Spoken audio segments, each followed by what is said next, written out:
Management ਇਹ ਕਹਿੰਦੀ ਸੀ ਵੀ ਜਿਹੜੇ ਸਾਡੇ ਟੌਪ ਦੇ 3 ਜਾਂ 4 ਪੱਤਰਕਾਰ ਆ ਪੰਜਾਬ ਦੇ ਵਿੱਚੋਂ ਉਹਨਾਂ 'ਚ ਤੁਹਾਡਾ ਨਾਮ ਆਉਂਦਾ। ਜਿਹੜਾ ਪ੍ਰੈਸ ਨੋਟ ਖਾੜਕੂ ਆਉਂਦਾ ਹੁੰਦਾ ਸੀ, ਖਾਸ ਤੌਰ 'ਤੇ ਮੈਂ ਕਹਾਂ ਵੀ ਬੱਬਰ ਖਾਲਸਾ ਇੰਟਰਨੈਸ਼ਨਲ ਦੀ ਜਥੇਬੰਦੀ ਦਾ ਨਹੀਂ ਲਾਉਂਦੇ ਤਾਂ ਮਾਰੇ ਗਏ, ਜੇ ਲਾਉਣੇ ਆ ਤਾਂ ਪ੍ਰਸ਼ਾਸਨ ਦੀਆਂ ਅੱਖਾਂ ਦੇ ਵਿੱਚ ਰੜਕਦੇ ਆ ਵੀ ਤੁਸੀਂ ਇਹਨਾਂ ਨੂੰ ਹਾਈਲਾਈਟ ਕਰਦੇ ਹੋ।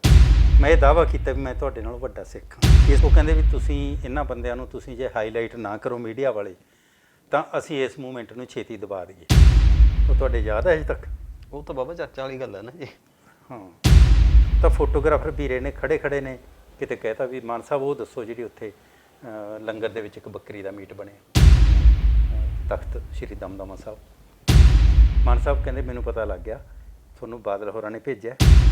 ਉਹਨਾਂ ਨੇ ਕਿਰਪਾਨ ਨੂੰ ਹੱਥ ਪਾ ਲਿਆ, 3.5 ਫੁੱਟੀ ਕਿਰਪਾਨ ਲਿਸ਼ਕਦੀ ਹੋਈ ਤੇ ਅਸੀਂ ਭੱਜ ਲਏ ਬਾਹਰ ਨੂੰ। ਜਿਹਨੇ ਇਹ ਛਿੰਝ ਛੇੜੀ ਸੀ ਉਹ ਪਹਿਲਾਂ ਹੀ ਸਾਡੀ ਗੱਡੀ ਦੇ ਵਿੱਚ ਬੈਠ ਕੇ ਤੇ ਸ਼ੀਸ਼ੇ ਚੜਾਈ ਬੈਠਾ ਤੇ ਹੱਸੀ ਜਾਵੇ। ਵੀਰਾ, ਹਾਂ ਵੀਰਾ। ਮੈਂ ਇਹ ਕਹਿੰਦਾ ਸੀ ਵੀ ਸਿੱਖੀ ਸਿਰਫ ਦਾੜੀ ਕੇਸਾਂ ਨਾਲ ਜਾਂ ਬਾਹਰਲੇ ਸਰੂਪ ਨਾਲ ਨਹੀਂ ਹੈ। ਤੁਹਾਡੇ ਅੰਦਰ ਕੀ ਹੈ, ਤੁਸੀਂ ਸੋਚਦੇ ਕਿਵੇਂ ਹੋ, ਤੁਸੀਂ ਵਿਚਰਦੇ ਕਿਵੇਂ ਹੋ, ਤੁਹਾਡੇ ਅਮਲ ਕੀ ਹੈ, ਇਹਦੇ ਨਾਲ ਜੁੜੀ ਹੋਈ ਗੱਲ। ਉਹ ਮੈਂ ਤੁਹਾਨੂੰ ਇੱਕੋ ਸਟੋਰੀ ਦੀ ਗੱਲ ਕਰਦਾ, ਉਹਦੇ 'ਚ ਮੈਨੂੰ ਮੇਰੀ ਇੱਜ਼ਤ ਵੀ ਦਾਅ 'ਤੇ ਲੱਗੀ ਸੀ। ਥਰਮਲ ਬਠਿੰਡਾ ਦੇ ਵਿੱਚ ਕੋਈ ਸਕੈਂਡਲ ਸੀ ਕਾਫੀ, ਉਸ ਵੇਲੇ ਮੇਰੇ ਹਿਸਾਬ 'ਚ 53 ਲੱਖ ਦਾ ਸਕੈਂਡਲ ਸੀ। ਉਸ ਵੇਲੇ ਇਹ ਚੀਜ਼ ਨੂੰ ਮਾੜੀ ਸਮਝਿਆ ਜਾਂਦਾ ਸੀ। ਅੱਜ ਮੈਂ ਸਮਝਦਾ ਬਹੁਤੀਆਂ ਸਟੋਰੀਆਂ ਬਣਦੀਆਂ ਟੇਬਲ ਸਟੋਰੀਆਂ, ਬਿਨਾਂ ਸ਼ੱਕ। ਉਹ ਕਹਿੰਦੇ ਵੀ ਅਸੀਂ ਅਟੈਚੀ ਭਰਿਆ ਹੋਇਆ ਨੋਟਾਂ ਦਾ ਅਸੀਂ ਪੱਤਰਕਾਰ ਦੇ ਸਾਹਮਣੇ ਖੋਲ੍ਹ ਦਿਆਂਗੇ, ਜਿੰਨੇ ਮਰਜ਼ੀ ਉਹ ਪੈਸੇ ਚੁੱਕੇ ਤੇ ਅਸੀਂ ਇਹ ਸਟੋਰੀ ਮਿਲ ਗਈ। ਉਸ ਤੋਂ ਬਾਅਦ ਮਾਨ ਸਾਹਿਬ ਦੀ ਸਾਨੂੰ ਕਵਰੇਜ ਤਾਂ ਕਰਨੀ ਪੈਣੀ ਸੀ। ਫਿਰ ਅਸੀਂ ਉਹਨਾਂ ਤੋਂ 200 ਗਜ ਦੀ ਵਿੱਥ ਬਣਾਈ ਰੱਖੀ ਵੀ ਕਿਤੇ ਉਹਨਾਂ ਦੇ ਫੇਰ ਨਾ ਯਾਦ ਆ ਜੇ ਵੀ ਇਹ ਸੋ ਕਾਲਡ ਦੁਸ਼ਟ ਫੇਰ ਆ। ਇੱਕੋ ਗੁਰਦੁਆਰੇ ਦੇ ਵਿੱਚ ਮੀਟਿੰਗ ਕਰ ਰਹੇ ਸੀ ਉੱਥੇ, ਜਿਹੜੀ ਚੋਣ ਮੀਟਿੰਗ ਇਹ ਹੋ ਹੀ ਨਹੀਂ ਸਕਦੀ ਚੋਣ ਕਮਿਸ਼ਨ ਦੀਆਂ ਹਦਾਇਤਾਂ ਦੇ ਉਲਟ। ਤਾਂ ਉੱਥੋਂ ਗੁਰਦੁਆਰੇ 'ਚੋਂ ਕਿਸੇ ਨੇ ਰੌਲਾ ਪਾਤਾ ਵੀ ਉਹ ਪੱਤਰਕਾਰ ਫੋਟੋਆਂ ਲਈ ਜਾਂਦੇ ਅਤੇ ਇਹ ਆਪਣੇ ਚੋਣ ਕਮਿਸ਼ਨ ਨੂੰ ਭੇਜਣ। ਬਠਿੰਡੇ ਤੋਂ ਬੀਬੀ ਹਰਸਿਮਰਤ ਕੌਰ ਬਾਦਲ ਦੇ ਮੁਕਾਬਲੇ ਕੈਪਟਨ ਅਮਰਿੰਦਰ ਸਿੰਘ ਦੇ ਲੜਕੇ ਰਣਿੰਦਰ ਸਿੰਘ ਨੇ ਚੋਣ ਲੜੀ। ਇੱਕ ਅਕਾਲੀ ਨੇਤਾ ਦਾ ਉਹਨਾਂ ਨੇ ਨਾਂ ਲਿਆ ਵੀ ਉਹ ਪੈਸੇ ਵੰਡੀ ਜਾਂਦੇ ਅਤੇ ਇਹ ਫੋਟੋ ਕਰੋ ਪੈਸੇ ਦਿੰਦਿਆਂ ਨੇ, ਆਪਾਂ ਲਾਵਾਂਗੇ। ਤਾਂ ਉਹ ਕਹਿੰਦੀ ਤੁਹਾਨੂੰ ਅਖਬਾਰ ਦੀ ਪੋਲਿਸੀ ਦਾ ਨਹੀਂ ਪਤਾ। ਮੈਂ ਜੀ ਪਤਾ ਹੈ, ਫਿਰ ਕਿਉਂ ਭੇਜੀ? ਮੈਂ ਕਿਹਾ ਜੀ ਜੋ ਅੱਖੀਂ ਦੇਖਿਆ ਨਾ ਉਹ ਭੇਜਿਆ। ਤੁਸੀਂ ਸਵਾਲ ਹੀ ਇਹੋ ਜਿਹਾ ਕੀਤਾ ਸੁਖਨੈਬ ਜੀ, ਕਿਤੇ ਮੇਰੇ ਨਾਲ ਕੋਈ ਲੜ ਹੀ ਨਾ ਪਵੇ। ਮੈਨੂੰ ਤਾਂ ਇਸ ਚੀਜ਼ ਦਾ ਵੀ ਆ। कुछ 15, 16, 20 लाख रुपया इकट्ठा करते हैं, आधे का वो इश्तिहार लगा देंगे, आधे हम बांट लेंगे।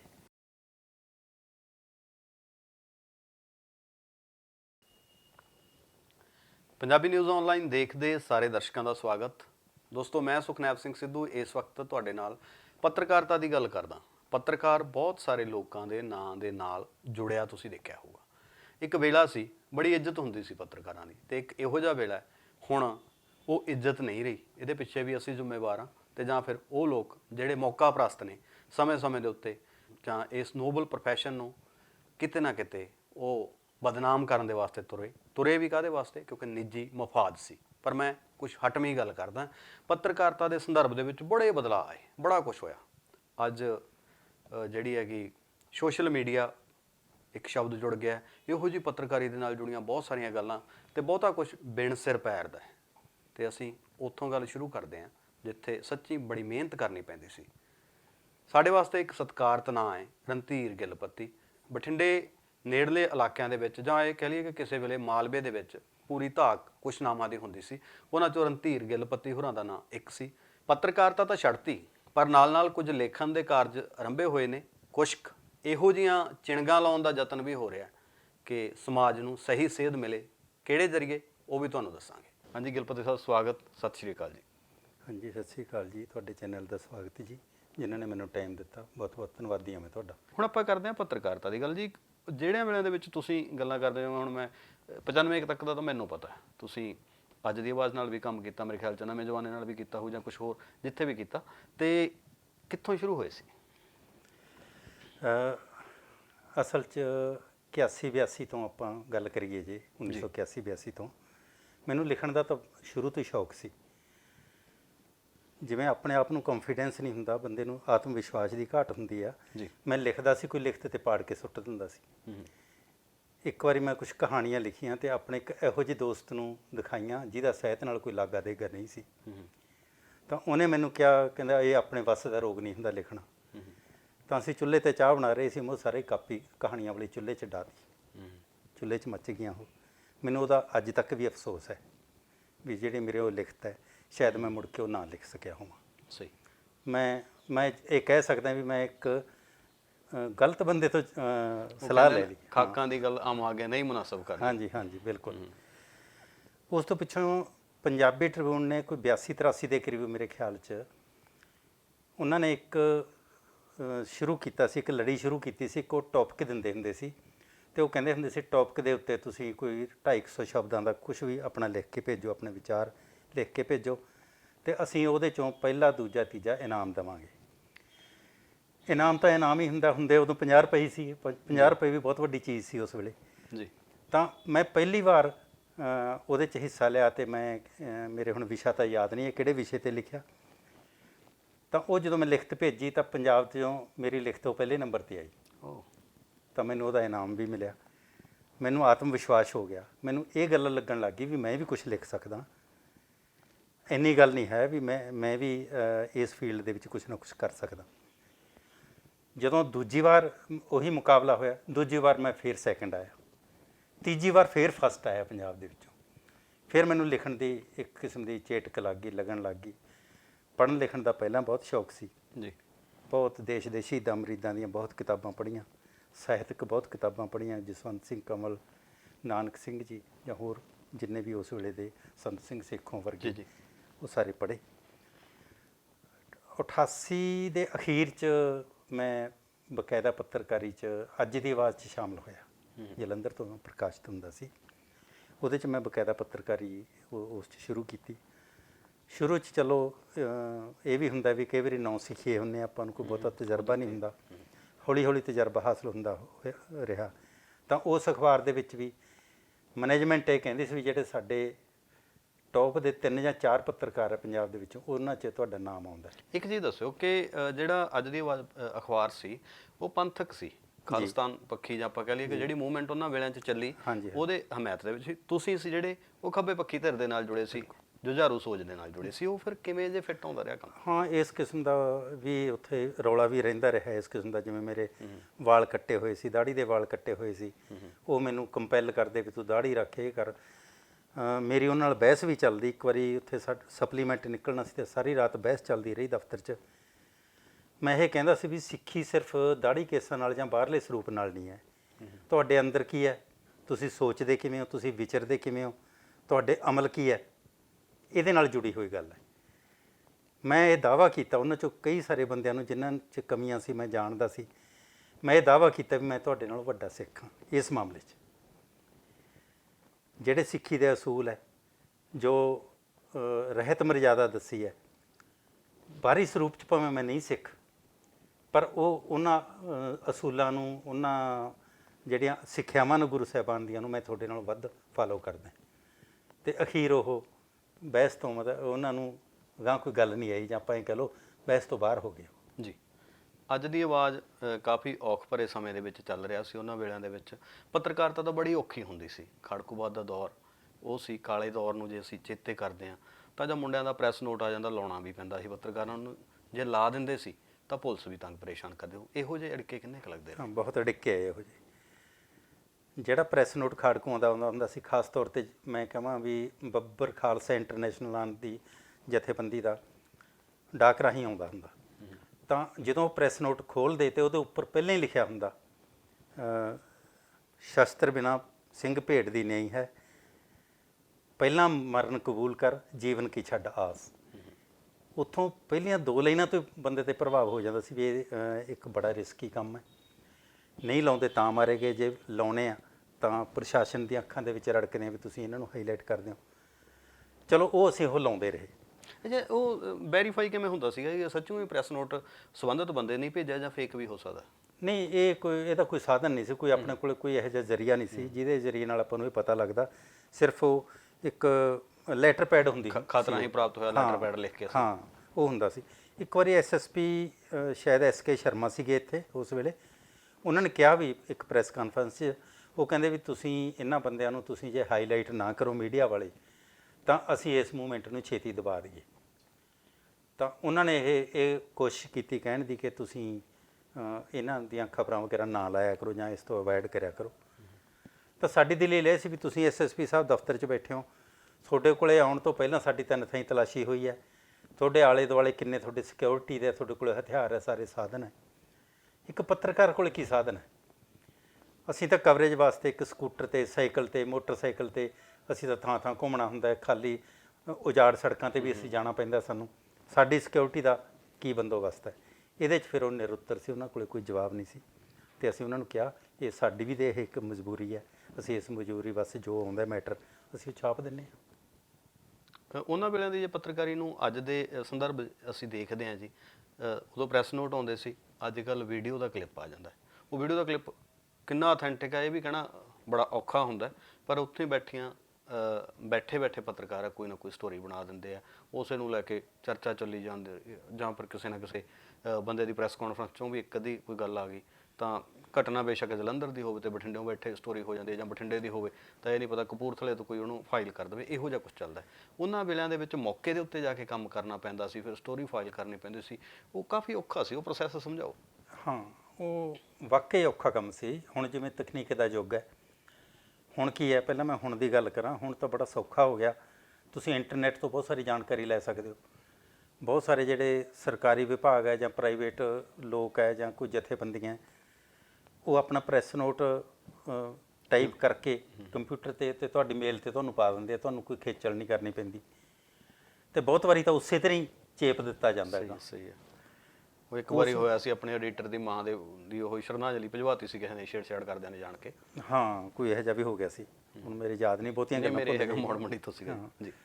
ਅੱਛਾ, ਉਸ ਵੇਲੇ ਜਿਹੜੇ ਵੇਲੇ ਮੈਂ ਪੱਤਰਕਾਰੀ ਕੀਤੀ, ਉਸ ਵੇਲੇ ਤਾਂ ਸਾਨੂੰ ਆਪ ਫੀਲਡ 'ਤੇ ਜਾਣਾ ਪੈਂਦਾ ਸੀ।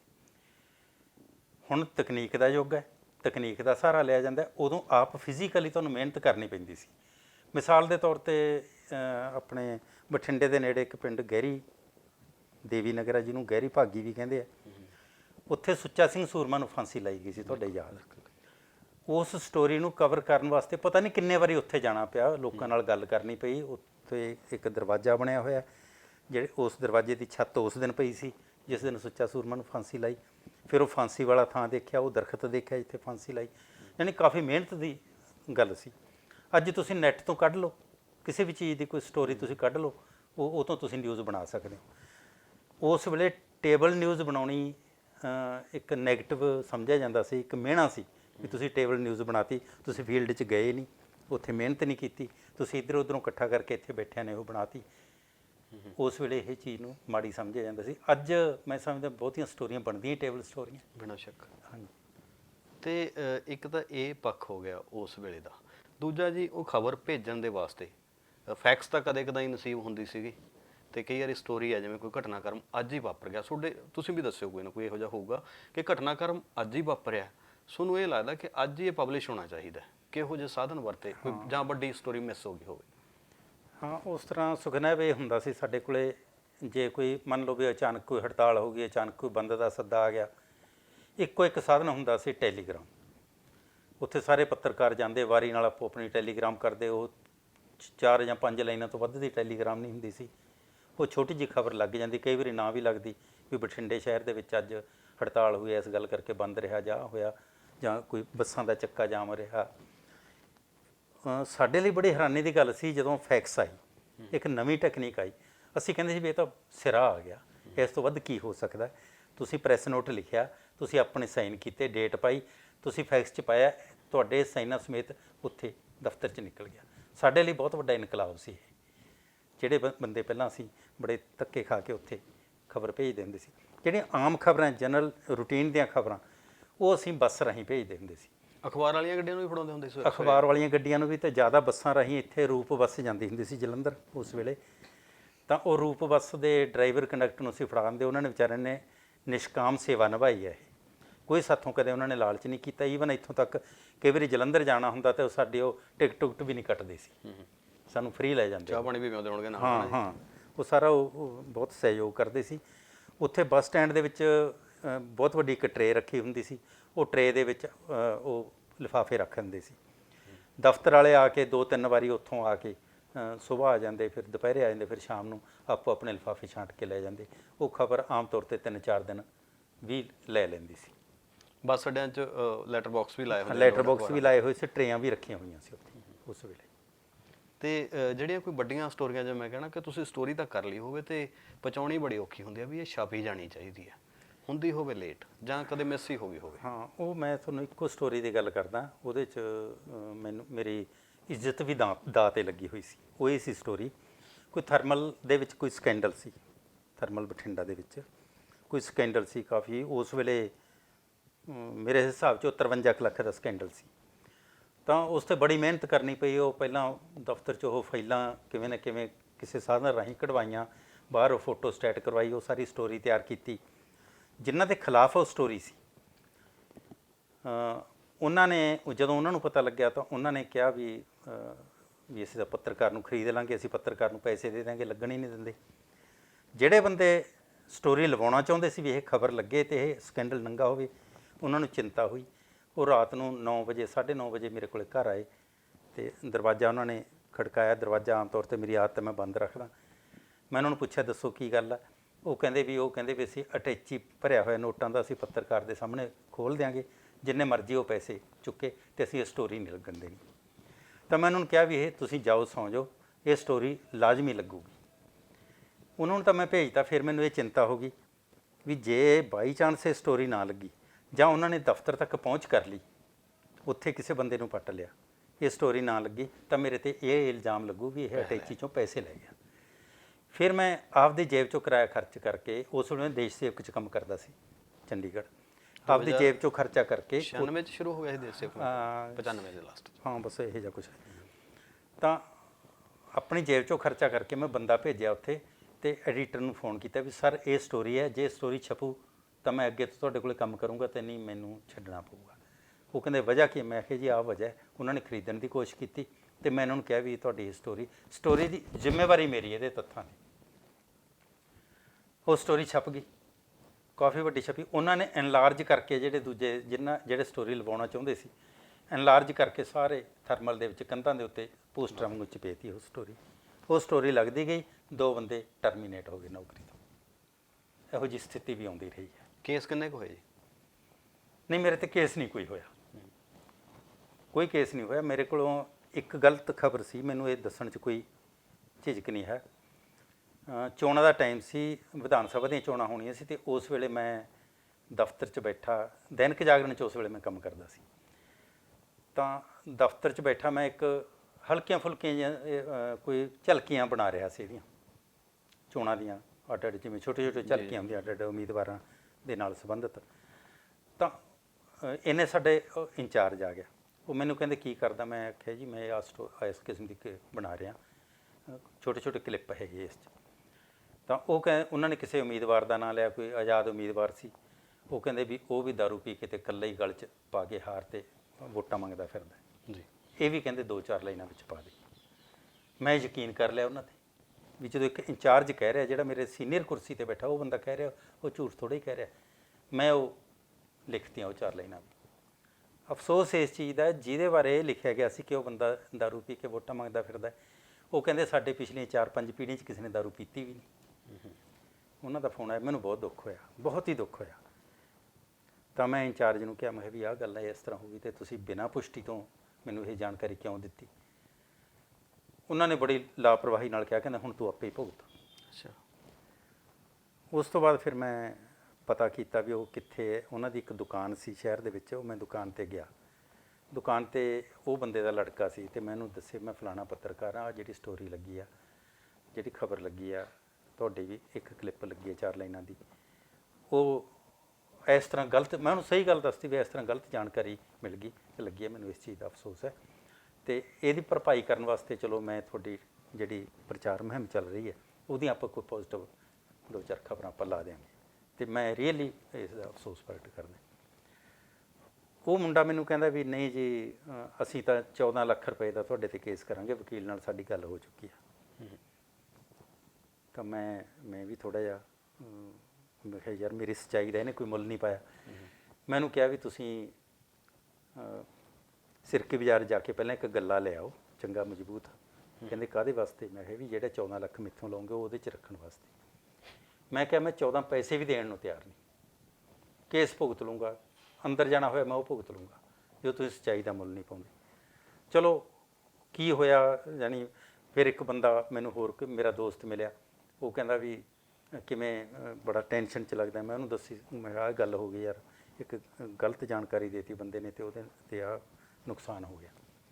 ਉਹ ਕਹਿੰਦਾ ਕੋਈ ਚਿੰਤਾ ਨਾ ਕਰ, ਕਹਿੰਦਾ ਜਿਹੜੇ ਬੰਦੇ ਬਾਰੇ ਤੂੰ ਸਟੋਰੀ ਲਾਈ ਹੈ ਉਹ ਬੰਦਾ ਰੋਜ਼ ਆ ਕੇ ਮੇਰੇ ਕੋਲੇ ਠੰਡਾ ਪੀਂਦਾ, ਮੈਂ ਉਹਦੇ ਠੰਡੇ 'ਚ ਥੋੜ੍ਹੀ ਜਿਹੀ ਦਾਰੂ ਮਿਲਾ ਦੂੰਗਾ, ਕੱਲ੍ਹ ਨੂੰ ਪਿਆ ਦੂੰਗਾ ਅਤੇ ਆਪਾਂ ਉਹਦਾ ਮੁਆਇਨਾ ਕਰਾ ਦਿਆਂਗੇ ਅਤੇ ਉਹਦੀ ਦਾਰੂ ਪੀਤੀ ਸਾਬਤ ਹੋ ਜੂ।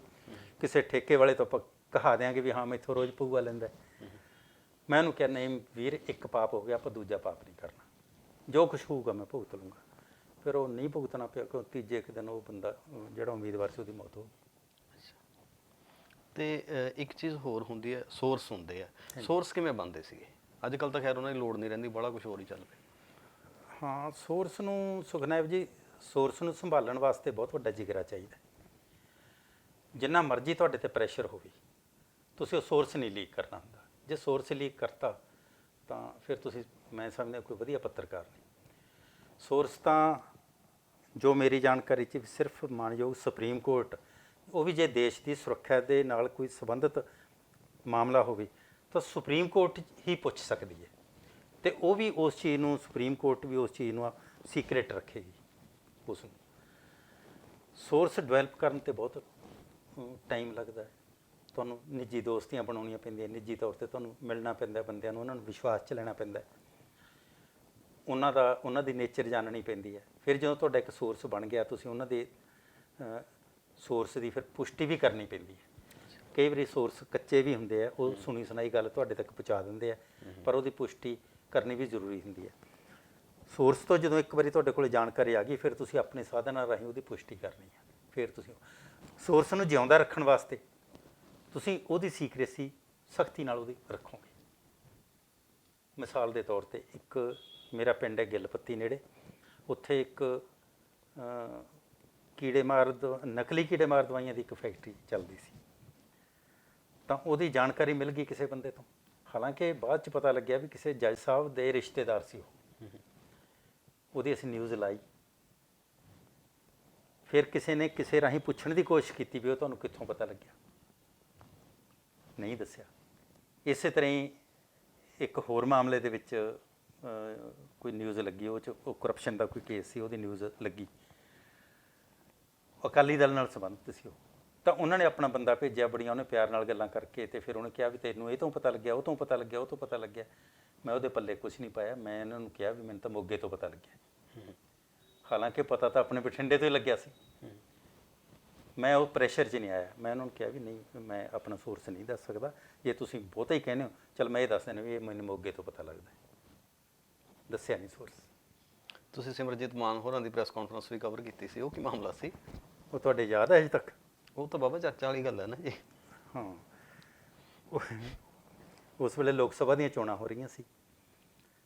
ਦੇਸ਼ ਸੇਵਕ ਅਖਬਾਰ 'ਚ ਮੈਂ ਕੰਮ ਕਰਦਾ ਸੀ। ਦੇਸ਼ ਸੇਵਕ ਅਖਬਾਰ ਨੇ ਇੱਕ ਟੀਮ ਬਣਾਤੀ ਪੰਜਾਬ ਪੱਧਰ 'ਤੇ, ਜਿਨ੍ਹਾਂ ਨੇ ਸਾਰੀਆਂ 13 ਸੀਟਾਂ 'ਤੇ ਜਾਣਾ ਸੀ ਜੀ। 13 ਸੀਟਾਂ 'ਤੇ ਜਾ ਕੇ ਜਿਹੜੇ ਉਮੀਦਵਾਰ ਪਹਿਲੇ ਮੁਕਾਬਲੇ 'ਚ 2 ਉਮੀਦਵਾਰ ਖਾਸ ਤੌਰ 'ਤੇ, ਅਤੇ ਜਿਹੜਾ ਤੀਜੇ ਉਹਨਾਂ ਦੇ ਨੇੜਲੇ ਮੁਕਾਬਲੇ 'ਚ ਤੀਜੇ ਥਾਂ 'ਤੇ, ਉਹਨਾਂ ਦੀ ਕਵਰੇਜ ਕਰਨੀ ਸੀ ਸਮੇਤ ਫੋਟੋਆਂ, ਉਹਨਾਂ ਦਾ ਪੂਰਾ ਰਿਪੋਰਟ ਕਾਰਡ ਪੇਸ਼ ਕਰਨਾ ਸੀ। ਇੱਕ ਪੇਜ ਪੂਰਾ ਛਪਦਾ ਹੁੰਦਾ ਸੀ ਉਹ। ਤਾਂ ਉਹ ਪਹਿਲਾਂ ਅਸੀਂ ਸ਼ੁਰੂ ਹੀ ਸੰਗਰੂਰ ਤੋਂ ਕਰ ਲਿਆ। ਸੰਗਰੂਰ 'ਚ ਉਸ ਵੇਲੇ ਸਿਮਰਜੀਤ ਮਾਨ ਅਤੇ ਬਰਨਾਲਾ ਸਾਹਿਬ, ਸਰਦਾਰ ਸੁਰਜੀਤ ਸਿੰਘ ਬਰਨਾਲਾ ਅਕਾਲੀ ਦਲ ਵੱਲੋਂ ਜੀ, ਅਤੇ ਅਕਾਲੀ ਦਲ ਅੰਮ੍ਰਿਤਸਰ ਵੱਲੋਂ ਸਿਮਰਜੀਤ ਸਿੰਘ ਮਾਨ ਖੁਦ ਪ੍ਰਧਾਨ ਜੀ, ਉਹ ਚੋਣ ਲੜ ਰਹੇ ਸੀ। ਤਾਂ ਅਸੀਂ ਉਹਦੇ ਕਵਰੇਜ ਵਾਸਤੇ ਸਾਡੇ ਨਾਲ ਇੱਥੇ ਫੋਟੋਗ੍ਰਾਫਰ ਕੁਲਬੀਰ ਵੀਰਾ ਸੀਗਾ, ਬਾਅਦ 'ਚ ਉਹਨੂੰ ਫਿਰ ਹਟਾ ਦਿੱਤਾ ਗਿਆ ਸੀਗਾ। ਇਸ ਮੁਹਿੰਮ 'ਚ ਫਿਰ ਬੰਦਾ ਹੋਰ ਜੁੜ ਗਿਆ ਸੀ ਸਾਡੇ ਨਾਲ। ਤਾਂ ਅਸੀਂ ਉਹਨਾਂ ਦਾ ਪਤਾ ਕਰਕੇ ਵੀ ਬਰਨਾਲਾ ਸਾਹਿਬ ਕਿੱਧਰ ਗਏ ਆ, ਸਿਮਰਜੀਤ ਮਾਨ ਕਿੱਧਰ ਗਏ, ਸਾਨੂੰ ਉਹ ਤਾਂ ਲੱਭਣਾ ਹੀ ਬੜਾ ਔਖਾ ਹੁੰਦਾ ਹੋਣਾ ਜੀ, ਹੁਣ ਤਾਂ ਫੋਨ ਲੱਗ ਜਾਂਦੇ ਹਨਾ ਵੀ। ਹਾਂ, ਬਸ ਫਿਰ ਉਹਨਾਂ ਦੇ ਦਫ਼ਤਰ 'ਚੋਂ ਪਤਾ ਲੱਗਿਆ ਵੀ ਅੱਜ ਕਿਹੜੇ ਪਾਸੇ ਮੁਹਿੰਮ ਹੈ। ਤਾਂ ਉਸ ਅਸੀਂ ਪੁੱਛਦੇ ਪਛਾਉਂਦੇ ਗਏ ਵੀ ਉਹ ਪਿੰਡ ਗਏ, ਉਹ ਪਿੰਡ ਗਏ। ਤਾਂ ਇੱਕ ਕਾਤਰੋਂ ਪਿੰਡ ਹੈ ਸੰਗਰੂਰ ਜ਼ਿਲ੍ਹੇ ਦੇ ਵਿੱਚ, ਕਾਤਰੋਂ ਪਿੰਡ ਦੇ ਵਿੱਚ ਇੱਕ ਧਰਮਸ਼ਾਲਾ ਦੇ ਵਿੱਚ ਉਹ ਆਪਣੀ ਚੋਣ ਰੈਲੀ ਕਰ ਰਹੇ ਸੀ। ਉੱਥੇ ਅਸੀਂ ਮਾਨ ਸਾਹਿਬ ਨੂੰ ਬੇਨਤੀ ਕੀਤੀ ਵੀ ਅਸੀਂ ਪੱਤਰਕਾਰ ਹਾਂ ਦੇਸ਼ ਸੇਵਕ ਦੇ, ਅਤੇ ਅਸੀਂ ਤੁਹਾਡੇ ਨਾਲ 2-4 ਮਿੰਟ ਲੈਣੇ ਆ। ਟਾਈਮ ਹੁੰਦਾ ਨਹੀਂ ਉਸ ਵੇਲੇ ਉਮੀਦਵਾਰ ਕੋਲ, ਖਿੱਚਵਾਂ ਹੁੰਦਾ ਜੀ। ਮਾਨ ਸਾਹਿਬ ਦੇ ਵੀ ਪੈਰ ਸੁੱਜੇ ਹੋਏ ਸੀਗੇ, ਪੈਰ ਧੂੜ ਨਾਲ ਲਿਬੜੇ ਹੋਏ, ਜਿਸ ਤਰ੍ਹਾਂ ਮੁਹਿੰਮਾਂ ਚੱਲਦਾ, ਹੱਥ 'ਚ ਉਹਨਾਂ ਦੇ ਹੋਈ 3.5 ਫੁੱਟੀ ਕਿਰਪਾਨ ਸੀ। ਤਾਂ ਉਹ ਕਹਿੰਦੇ ਚਲੋ ਆ ਜਿਹੜਾ ਇੱਕ ਕਮਰਾ ਧਰਮਸ਼ਾਲਾ ਦਾ ਕਮਰਾ, ਇੱਥੇ ਆਪਾਂ ਬੈਠਦੇ ਹਾਂ ਅਤੇ ਇੱਥੇ ਆਪਾਂ ਗੱਲ ਕਰਦੇ ਹਾਂ।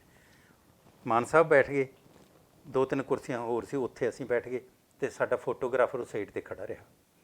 ਉਸ ਤੋਂ ਪਹਿਲਾਂ ਇੱਕ ਸਾਡੇ ਆਪਸ 'ਚ ਚਰਚਾ ਚੱਲੀ ਸੀ ਕਿ ਕਿਸੇ ਅਖਬਾਰ ਦੇ, ਇੱਕ ਪੰਜਾਬੀ ਅਖਬਾਰ ਦੇ ਪੱਤਰਕਾਰ ਨੇ ਇੱਕ ਛੋਟੀ ਜਿਹੀ ਨਿਊਜ਼ ਲਾਈ ਸੀ ਕੁਛ ਦਿਨ ਪਹਿਲਾਂ। ਉਹ ਨਿਊਜ਼ ਇਹ ਸੀ ਕਿ ਤਲਵੰਡੀ ਸਾਬੋ ਕੋਈ ਬੱਕਰੀ ਉਟਲ ਕੇ ਆ ਗਈ, ਨਿਹੰਗਾਂ ਦੇ ਡੇਰੇ ਵੱਲ ਚਲੀ ਗਈ ਅਤੇ ਨਿਹੰਗਾਂ ਨੇ ਉਹ ਝਟਕਾ ਕੇ ਅਤੇ ਉਹ ਲੰਗਰ 'ਚ, ਗੁਰਦੁਆਰਾ ਸਾਹਿਬ ਦੇ ਲੰਗਰ 'ਚ ਉਹਨੂੰ ਮਹਾਂਪ੍ਰਸ਼ਾਦ ਉਹ ਬਣਾ ਲਿਆ ਉਹਨਾਂ ਨੇ। ਇਹ ਖਬਰ ਛੋਟੀ ਜਿਹੀ ਛਪੀ ਸੀ, ਇਹਦੀ ਚਰਚਾ ਕਾਫੀ ਹੋਈ।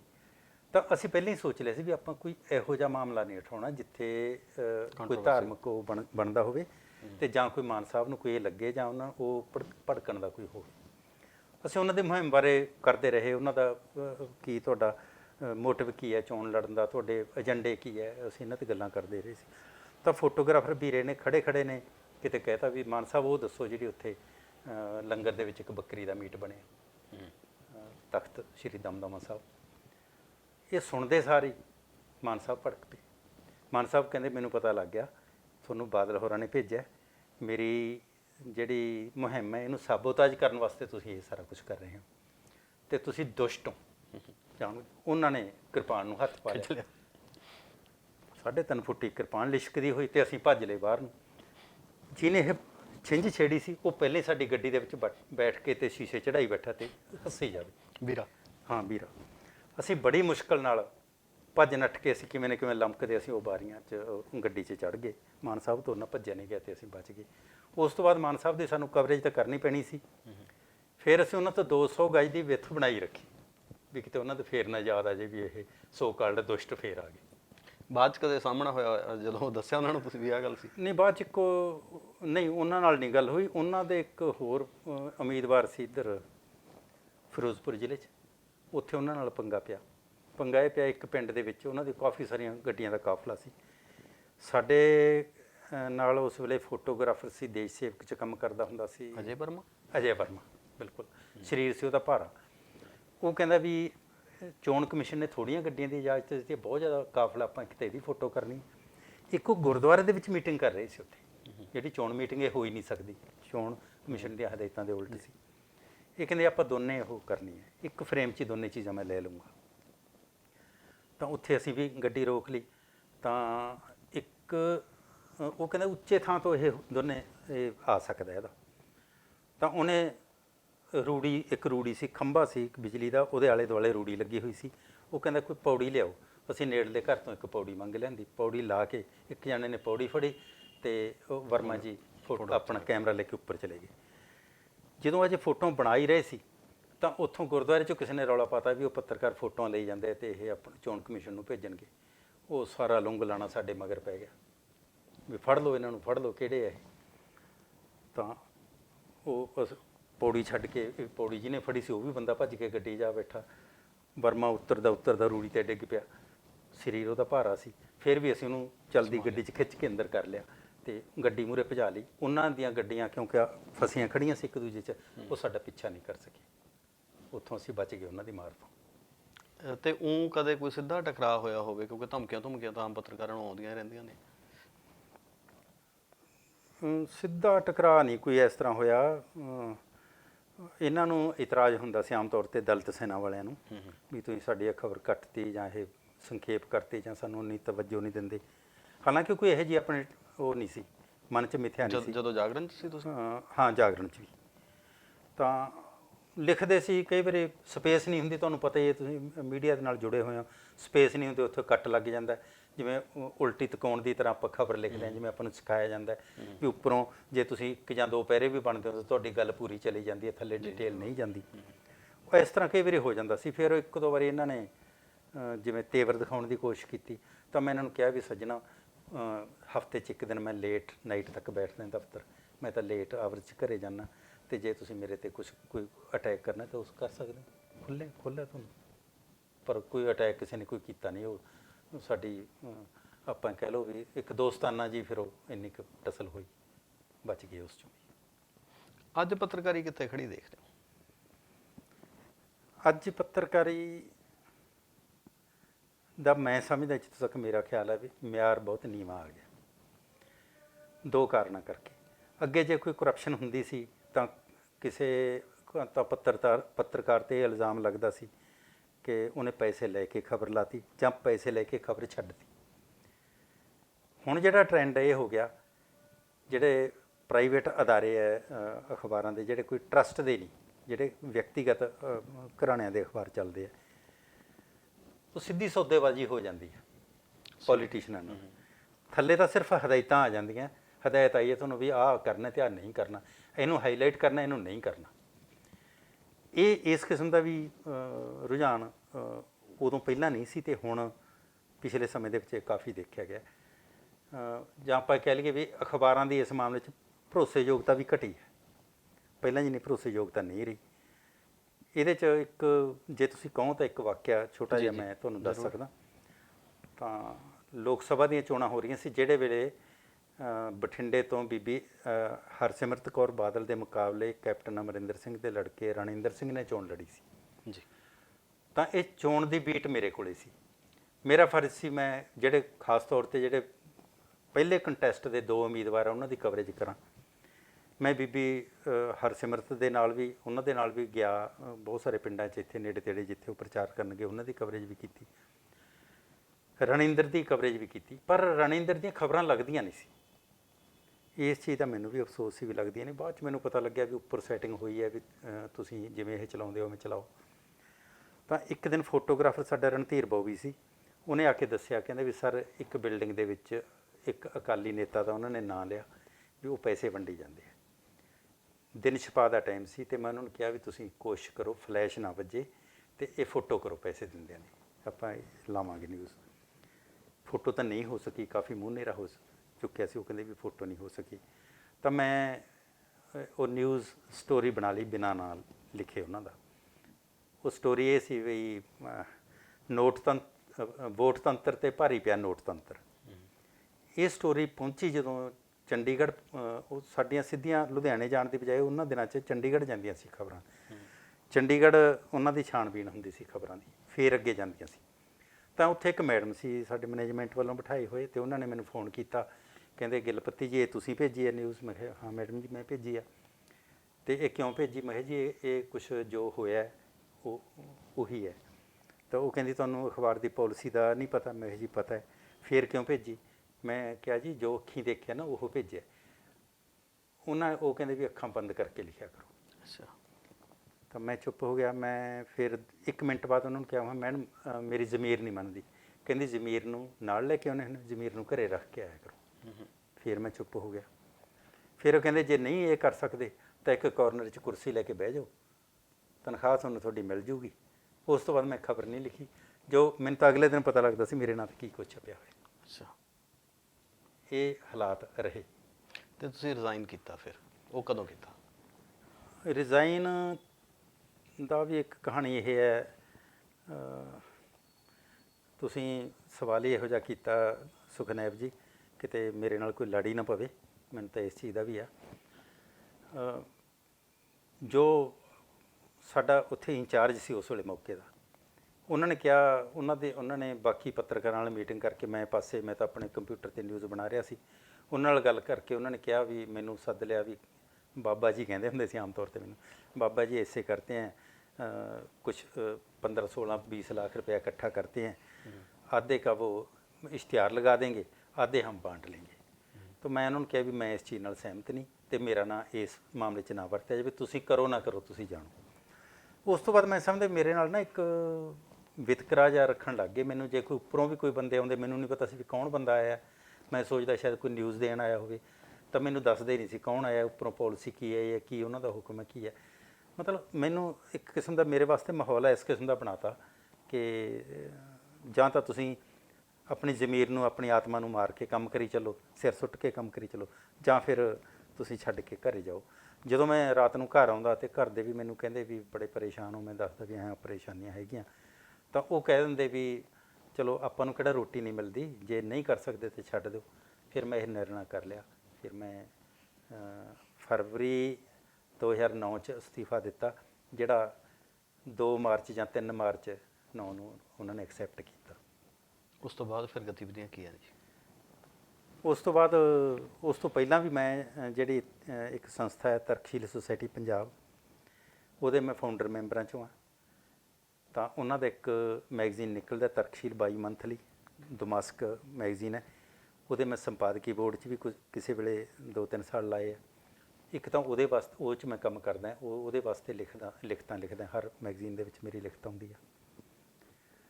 ਜਾਂ ਉਹਨਾਂ ਦੇ ਜਿਹੜੇ ਕੋਈ ਵਿਦਿਆਰਥੀ ਚੇਤਨਾ ਪ੍ਰੀਖਿਆ ਲੈਂਦੇ ਆ, ਉਹ ਇੱਕ ਸਿਲੇਬਸ ਦੀਆਂ ਬੁੱਕਸ ਹੈਗੀਆਂ, ਉਹਨਾਂ ਵਾਸਤੇ ਆਰਟੀਕਲ ਲਿਖਦੇ ਆ। ਜਾਂ ਮੈਂ ਕੁਝ ਸਮਾਂ ਜਮਹੂਰੀ ਅਧਿਕਾਰ ਸਭਾ ਪੰਜਾਬ ਦੀ ਬਠਿੰਡਾ ਇਕਾਈ 'ਚ ਵੀ ਕੰਮ ਕੀਤਾ, ਉਹਦਾ ਮੈਂ ਜ਼ਿਲ੍ਹੇ ਦਾ ਜਨਰਲ ਸੈਕਟਰੀ ਵੀ ਰਿਹਾ। ਕੁਝ ਕਿਤਾਬਾਂ ਲਿਖੀਆਂ ਤੁਸੀਂ? ਹਾਂ, ਕਿਤਾਬਾਂ ਮੈਂ ਉੱਧਰੋਂ ਪੱਤਰਕਾਰੀ ਛੱਡ ਕੇ ਹੀ ਲਿਖ ਸਕਿਆ, ਕਿਉਂਕਿ ਉਸ ਤੋਂ ਪਹਿਲਾਂ ਤਾਂ ਕੋਈ ਟਾਈਮ ਨਹੀਂ ਮਿਲਦਾ ਸੀ। ਇੱਕ ਕਿਤਾਬ ਜਿਹੜੀ ਮੈਂ ਪਹਿਲਾਂ ਲਿਖੀ, ਪੱਤਣੋਂ ਲੰਘੇ ਪਾਣੀ, ਯਾਦਾਂ ਅਤੀਤ ਦੀਆਂ ਪੱਤਣੋਂ ਲੰਘੇ ਪਾਣੀ, ਉਹਦੇ 'ਚ ਮੈਂ ਕੁਝ ਪੱਤਰਕਾਰੀ ਨਾਲ ਸੰਬੰਧਿਤ ਗੱਲਾਂ ਵੀ ਲਿਖੀਆਂ। ਕੁਝ ਮੈਂ ਜਿਵੇਂ ਖੱਬੇ ਪੱਖੀ ਵਿਚਾਰਾਂ ਦਾ ਜਥੇਬੰਦੀਆਂ 'ਚ ਕੰਮ ਕਰਦਾ ਰਿਹਾ, ਖੱਬੇ ਪੱਖੀਆਂ 'ਚ ਉੱਥੇ ਕੀ ਕੁਝ ਹੁੰਦਾ ਰਿਹਾ, ਉਹਦਾ ਵੀ ਜ਼ਿਕਰ ਕੀਤਾ। ਉਹ ਅਲੱਗ ਕਿਸੇ ਇੱਕ ਵਿਸ਼ੇ 'ਤੇ ਨਹੀਂ, ਉਹ ਅਲੱਗ-ਅਲੱਗ ਉਹਦੇ ਉਹ ਹੈਗੇ ਆ ਸਿਰਲੇਖ ਦੇ ਕੇ ਉਹਨੂੰ। ਅਤੇ ਇਹ ਵੀ ਜਿਹੜੀ ਤੁਸੀਂ ਗੱਲ ਮਾਨ ਸਾਹਿਬ ਵਾਲੀ ਕੀਤੀ, ਜੋ ਕਿਰਪਾਨ ਲੈ ਕੇ ਮਗਰ ਪਏ, ਉਹ ਵੀ ਸਾਰੀ ਉਹਦੇ 'ਚ ਤੁਸੀਂ ਸ਼ਾਇਦ ਉੱਥੇ ਹੀ ਨਹੀਂ, ਮੈਂ ਤਾਂ ਸੁਣੀ ਸੀ ਨਾ, ਪੜ੍ਹਿਆ ਹੋਣਾ। ਹਾਂ, ਉੱਥੋਂ ਪੜ੍ਹਿਆ ਹੋਣਾ ਤੁਸੀਂ। ਅਤੇ ਉਸ ਤੋਂ ਬਾਅਦ ਇੱਕ ਮੈਂ ਪਹਿਲਾਂ ਨੌਜਵਾਨ ਭਾਰਤ ਸਭਾ 'ਚ ਕੰਮ ਕਰਦਾ ਰਿਹਾ, ਸੂਬਾ ਕਮੇਟੀ ਮੈਂਬਰ ਰਿਹਾ। ਨੌਜਵਾਨ ਭਾਰਤ ਸਭਾ ਦਾ ਭਗਤ ਸਿੰਘ ਤੋਂ ਲਾ ਕੇ ਜਿੰਨਾ ਕੁ ਮੈਂ ਲਿਖ ਸਕਦਾ ਸੀ ਇਤਿਹਾਸ, ਉਹ ਮੈਂ ਇੱਕ ਬੁੱਕ ਲਿਖੀ ਹੈ। ਫਿਰ ਇੱਕ ਬੁੱਕ ਮੈਂ ਲਿਖੀ ਹੈ ਬ੍ਰਹਿਮੰਡ ਬਾਰੇ। ਇਸ ਵਿਸ਼ੇ 'ਚ ਮੇਰੀ ਦਿਲਚਸਪੀ ਇੰਨੀ ਜੀ, ਕਾਫੀ ਮੈਂ ਦੇਖਦਾ ਰਿਹਾ ਤੁਸੀਂ ਖਗੋਲ ਤੇ ਕਾਫੀ। ਹਾਂ, ਇਹਦੇ 'ਚ ਪ੍ਰਿਥਵੀ ਤੋਂ ਬਾਹਰ ਬ੍ਰਹਿਮੰਡ ਦੇ ਵਿੱਚ ਹੋਰ ਕਿਤੇ ਕੋਈ ਜ਼ਿੰਦਗੀ ਹੈ ਜਾਂ ਨਹੀਂ ਹੈ, ਇਹਦੇ 'ਤੇ ਹੁਣ ਤੱਕ ਜਿੰਨੀ ਜਾਣਕਾਰੀ ਹੈ, ਜਿੰਨੀ ਖੋਜ ਹੋਈ ਹੈ, ਉਹ ਮੈਂ ਇੱਕ ਕਿਤਾਬ ਲਿਖੀ ਹੈ, ਬ੍ਰਹਿਮੰਡ ਵਿੱਚ ਜੀਵਨ, ਖੋਜ ਅਤੇ ਸੰਭਾਵਨਾ। ਇਸ ਤੋਂ ਬਿਨਾਂ ਇੱਕ ਭੌਤਿਕ ਵਿਗਿਆਨ ਦੇ ਵਿਦਿਆਰਥੀਆਂ ਵਾਸਤੇ ਭੌਤਿਕ ਵਿਗਿਆਨ ਦੀ ਲਿਖੀ ਹੈ। ਇੱਕ ਕਿਤਾਬ ਮਿੰਨੀ ਕਹਾਣੀ ਸੰਗ੍ਰਹਿ ਲਿਖਿਆ ਜ਼ਿੰਦਗੀ। 5 ਕਿਤਾਬਾਂ ਲਿਖੀਆਂ ਹੁਣ ਤੱਕ। ਬਹੁਤ ਮਿਹਰਬਾਨੀ ਗਿਲਪਤੀ ਸਾਹਿਬ, ਬਹੁਤ ਧੰਨਵਾਦ। ਥੈਂਕ ਯੂ, ਸ਼ੁਕਰੀਆ ਤੁਹਾਡਾ ਵੀ।